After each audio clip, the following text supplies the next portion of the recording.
ఎవడెవరో తెలుసా? ఎందుకు వాళ్ళకి అన్ని సప్లై ఎందుకు చేశాడు దేవుడు? ఒక మాట చెప్పండి. ఎందుకు నీడై నిలిచాడు? ఎందుకు వెలుగై నిలిచాడు? ఎందుకు ఆహారం పెట్టాడు? ఎందుకు నీళ్ళు ఇచ్చాడు? ఎందుకు శత్రువుల నుంచి కాపాడాడు?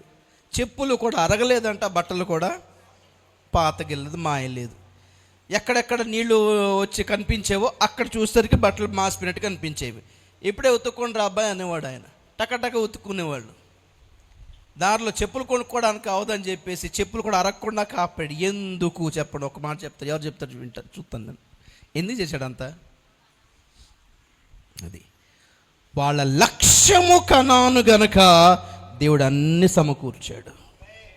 లక్ష్యము కరెక్ట్ అయితే, నీ గురి కరెక్ట్ అయితే, నువ్వు వెళ్ళే ట్రాక్ కరెక్ట్ అయితే, నీ డైరెక్షన్ కనానైతే నీకు అన్ని విధాల సప్లై దేవుడు ఉంటాడు ప్రియులారా.